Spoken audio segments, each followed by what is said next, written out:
Ego, my name is Dr. Carlos Vidal. I am a physician. I have spent over 2 decades in hospitals, in emergency rooms, in ICUs, surrounded by death. I have held the hands of dying men. Ego. I have watched the last breath leave the body of children. I have signed more death certificates than I can count. And I am here to tell you something that no medical textbook ever taught me. Your dead are not gone. Ego. I know how that sounds. I know what you're thinking, doctor. You're a scientist. You believe in evidence. You believe in facts. And you're right. I do. Ego. Which is exactly why what I'm about to share with you tonight will shake you to your core. Because the evidence is real. In my career, I have interviewed over 400 patients who clinically died. No heartbeat. Ego, no brain activity. No breath. And came back. And almost every single one of them told me the same thing. They saw someone waiting for them. A mother, a father, a child they lost years ago, standing there, in a place of impossible light, smiling. These are not hallucinations. These are not oxygen-starved brain misfires. I have looked at the scans. I have studied the data. I have spoken to the neurologists, the cardiologists, the quantum physicists. And tonight, for the first time, I am going to tell you everything. Where your dead are right now, where you will see them, and what they are doing while they wait for you. This is not a religious sermon. This is not a ghost story. This is medicine. This is science. And this is the most important conversation you will ever have. Stay with me. I want you to close your eyes for a moment and imagine you are in a hospital room. The machines are beeping. The lights are dim. Someone you love is lying in that bed, their chest barely rising, their hand cold in yours. And then, the beeping stops, a long flat line. Nurse look the clock. The doctor, maybe someone like me, walks in and says the words, time of death, ende 47 p.m. And just like that, the person you love most in this world is, where? That is the question I have dedicated my life to answering.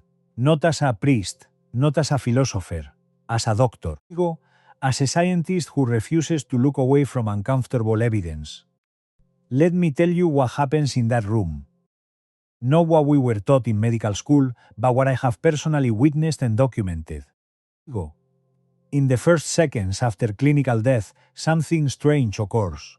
The body is gone, the heart has stopped, the blood has ceased moving, but the brain does something that defies our current understanding. There is a surge, a massive coordinated explosion of electrical activity across every region of the brain simultaneously. We detected this in our research. It was published. And the scientific community has never been able to fully explain it. What does that surge feel like from the inside? We know. Because people have come back and told us. Panton Ciron 12, a 58-year-old engineer from Valencia. Heart attack in my hospital. Clinically dead for 4 minutes and 23 seconds. When he came back, he grabbed my arm and said, Carlos, I saw my son who died in 2009. He was standing in a field and he told me to go back.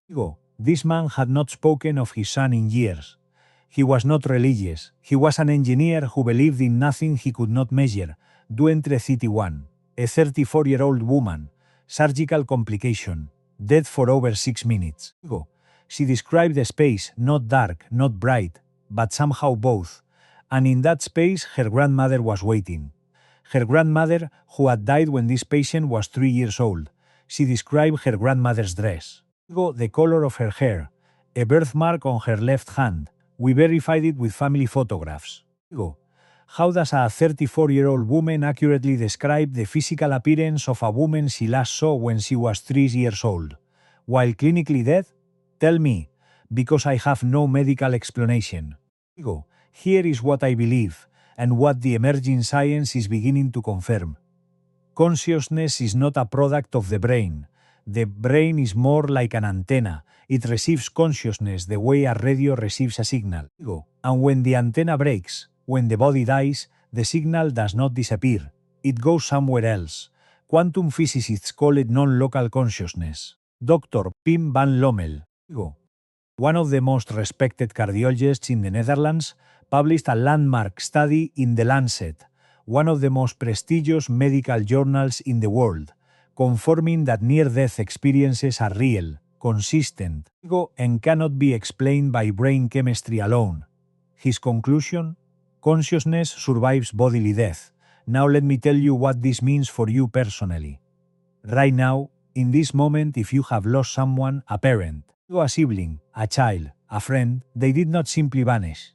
The energy that made them, the consciousness that held their memories, their love, their personality, it did not die in the ICU. We have a saying among those of us who have worked long enough. The room changes when someone is about to go. Other patients in the room sometimes report seeing strangers standing near the dying person's bed. Nurses, trained, rational, skeptical nurses, have told me, whispering, that sometimes they see someone standing near the bed of a dying patient, someone who shouldn't be there, and then they look again, and they're gone. I spent 15 years dismissing these reports. I call them stress responses, grief projections, tricks of the mind. Then I started recording them, systematically, patient by patient, nurse by nurse, room by room. And a pattern emerged that I could no longer ignore. In 78% of the cases I documented where a patient described a presence in the room before death, a deceased loved one, a familiar face, the patient died peacefully. No panic, no struggle, no distress. They simply went, calmly, as if meeting someone they knew, as if they were not afraid because they recognized who was there to take them. I am a doctor. I do not say this lightly. You're dead are in that room. They come back for you. But that raises the next question, the one that kept me awake for years. If consciousness survives, where does it go? What is the place that 400 patients have independently described? The field, the light, the space, the corridor, the garden.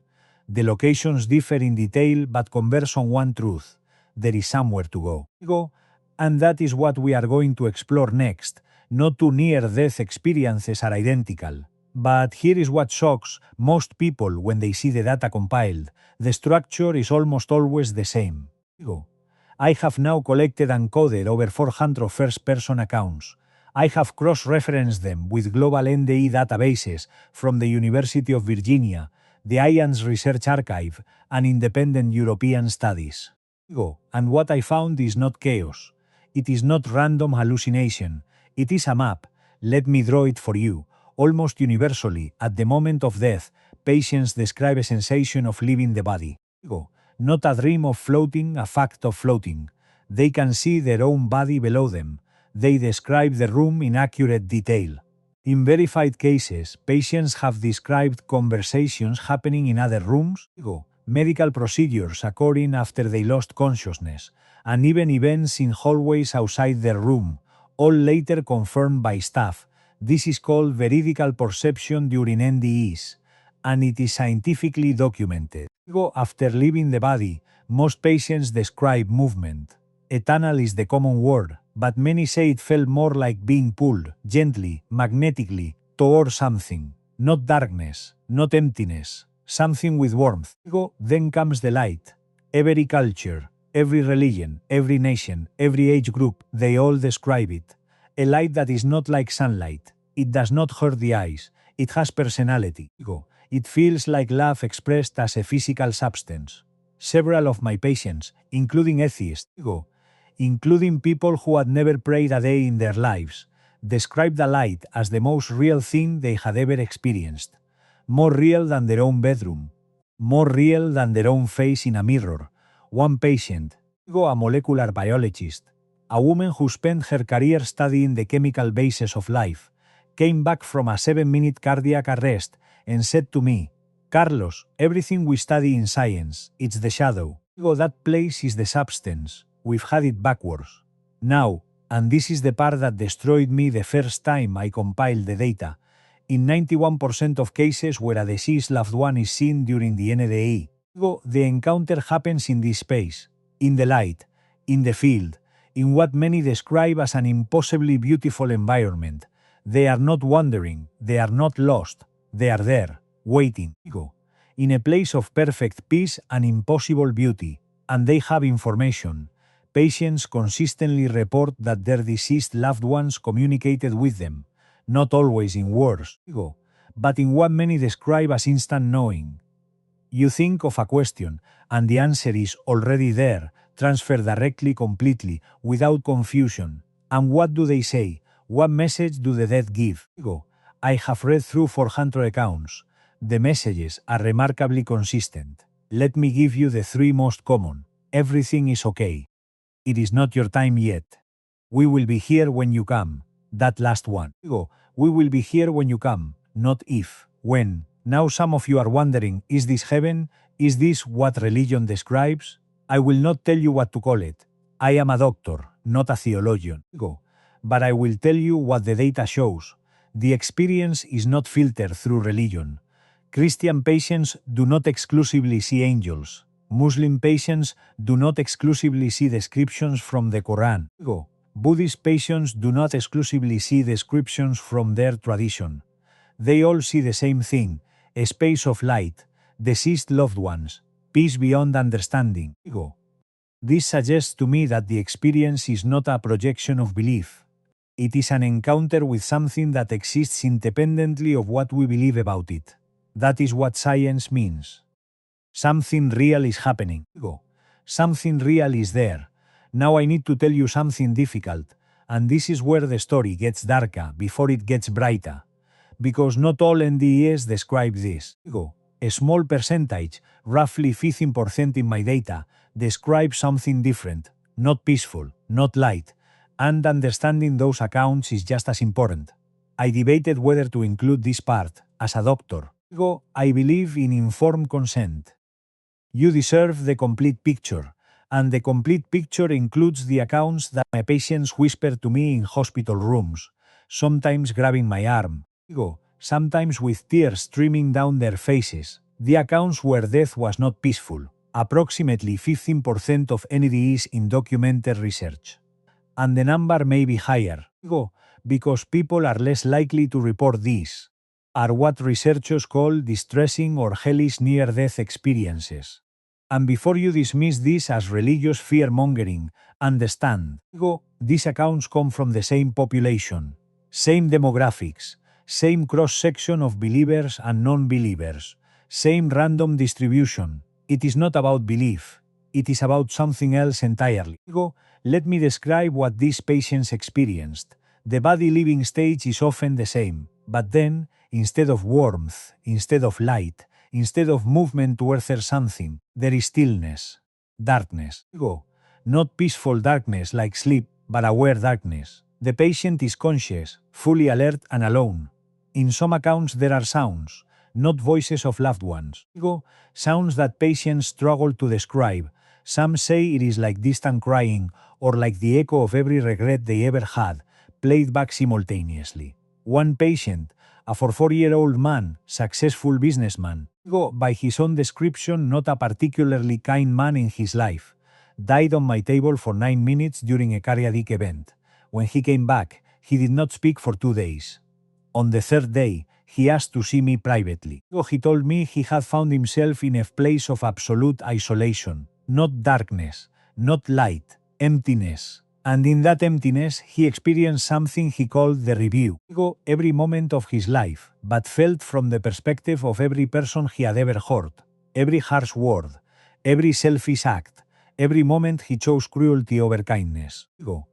He felt it all, not his own experience of those moments, but the experience of the person on the receiving end. He came out of that hospital a different man. I have followed up with him for 11 years.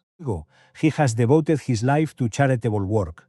He does not talk about God, he talks about awareness.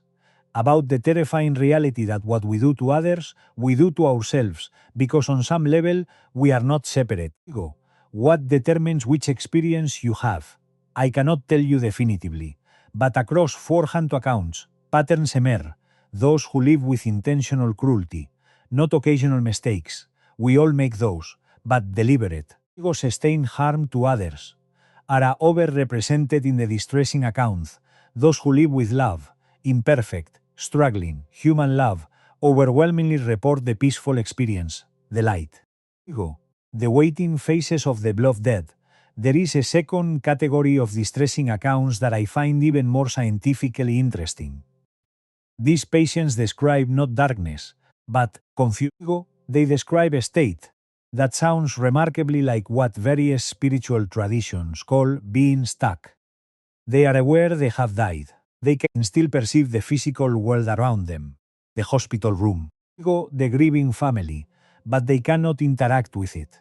They are trapped between. These accounts have something in common, almost universally. The patient died in a state of extreme emotional attachment or unresolved trauma. They were not ready. They could not let go. And here is where the science gets extraordinary, because in a subset of cases, particularly in hospital environments, staff have reported phenomena consistent with exactly this. Malfunctioning equipment, unexplained electrical disturbances, patients in adjacent rooms reporting presences, voices, disturbances, concentrated around a room where someone had recently and traumatically died. I am not asking you to believe in ghosts.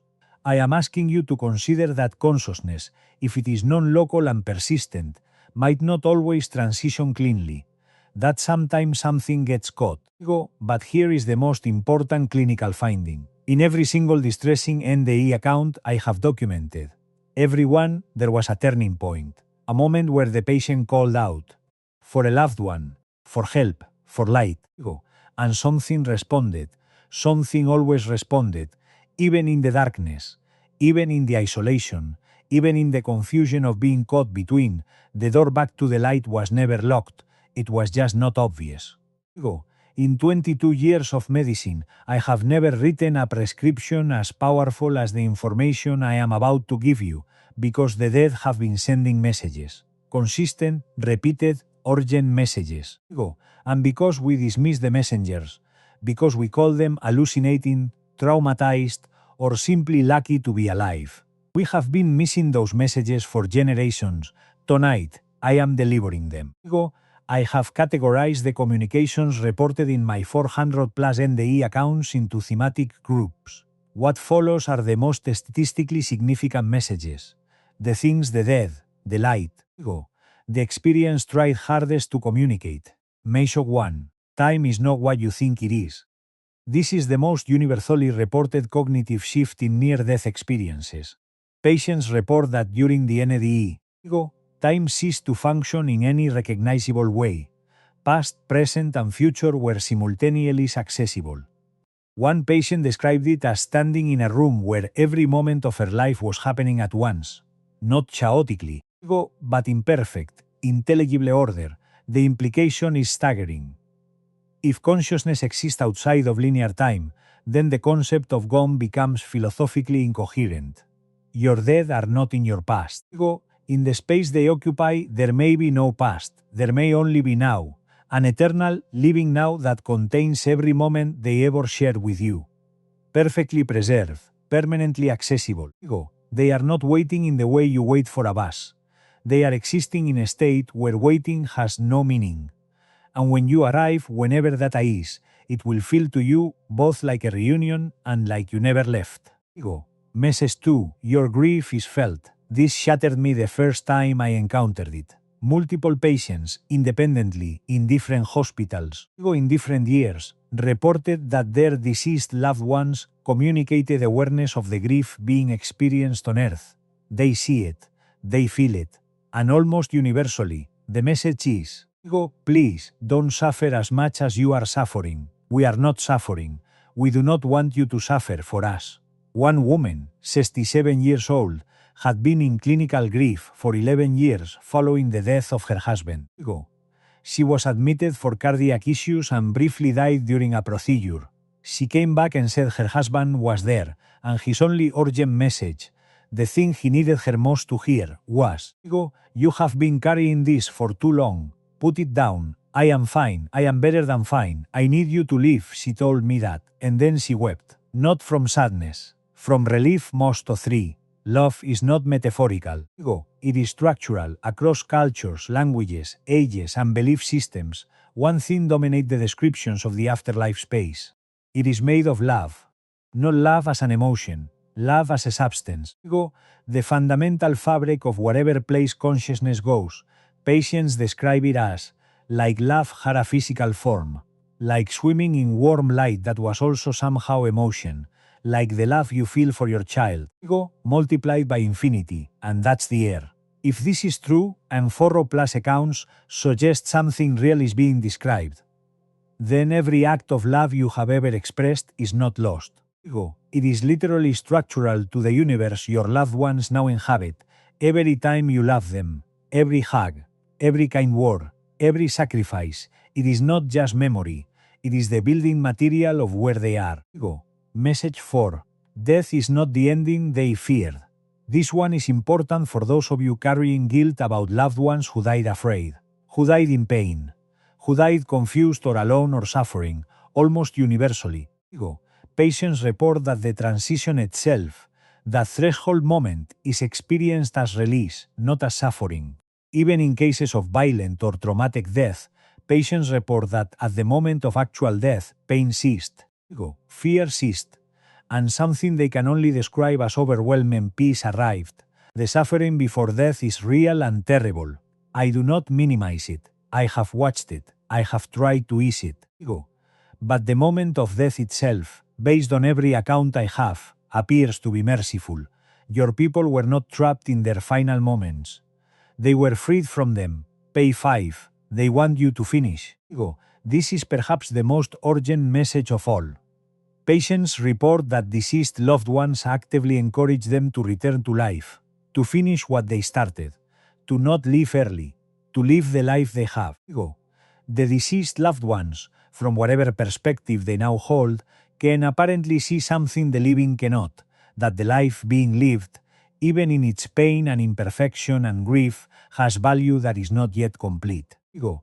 They want you to stay. They want you to live. They are not lonely for you. They are full.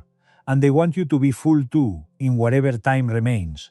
This is the most consistent single message across every category. Ego. Every account, every culture I have studied, live, we will be here, live. Now I want to speak to the skeptics. Because I was one of you, I want to walk you through the science, not the popular science. Ego. Not the filtered science. The actual peer-reviewed, published, replicated science that the mainstream conversation has been slow to embrace.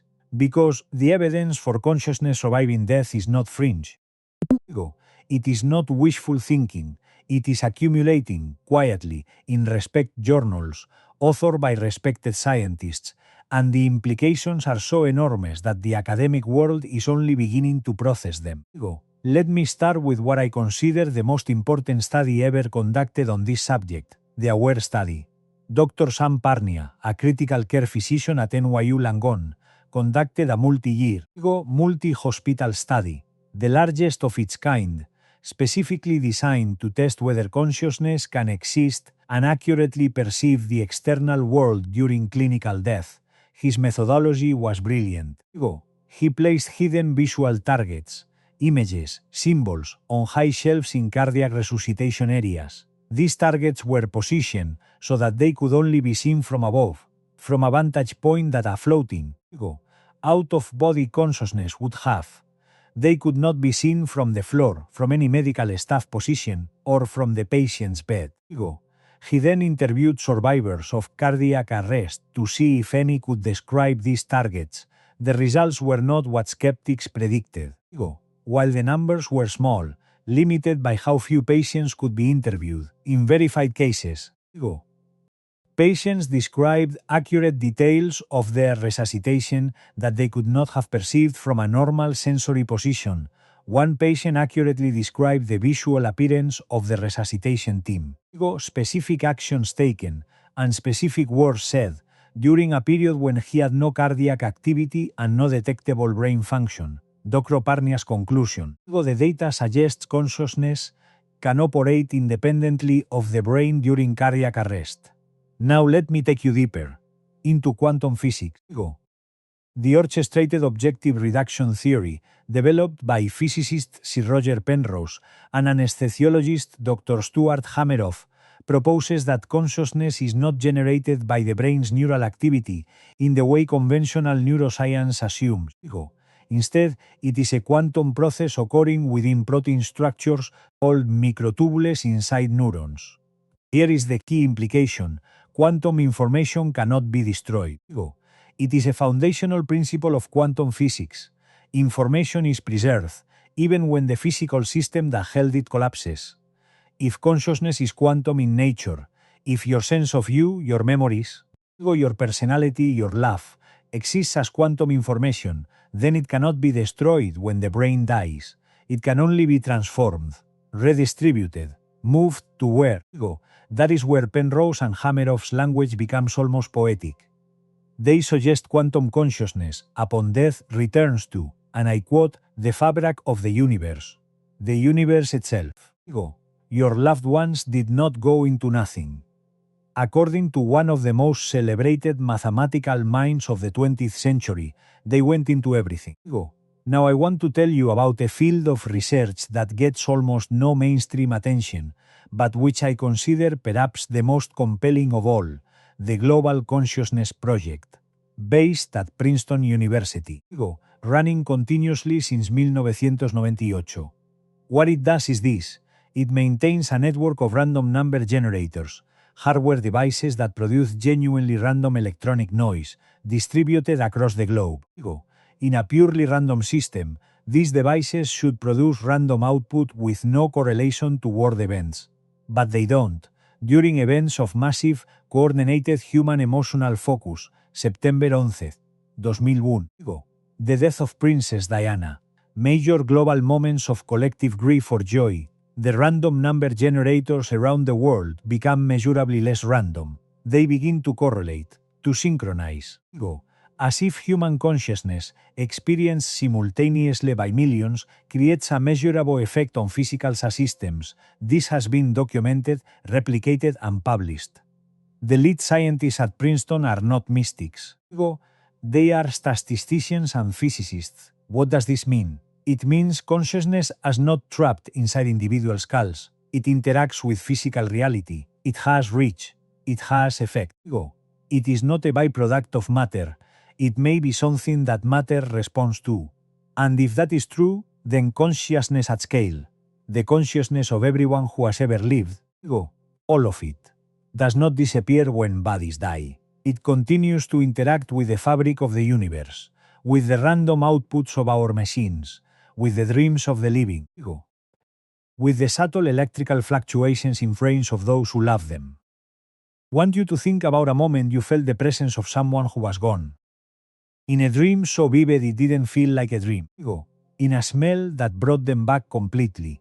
In a moment where you felt, without being able to explain it, that they were there. I am not asking you to call that supernatural. I am asking you to call it what the data suggests it may actually be. Contact, the consciousness reaching across whatever barrier death creates and briefly, precisely, making itself felt to the person it loves most. Because quantum entanglement, the phenomenon Einstein called the spooky action at a distance, shows us that two particles, once connected, remain correlated regardless of the distance between them. Change one, the other responds. Instantaneously, across any distance. In defiance of what we thought were the limits of physics, you were entangled with the people you love. Every moment of connection created quantum correlation. Every touch, every shared laugh, every night sitting beside their hospital bed. If consciousness is quantum, that entanglement does not end at death. They still feel you, across whatever distance death is.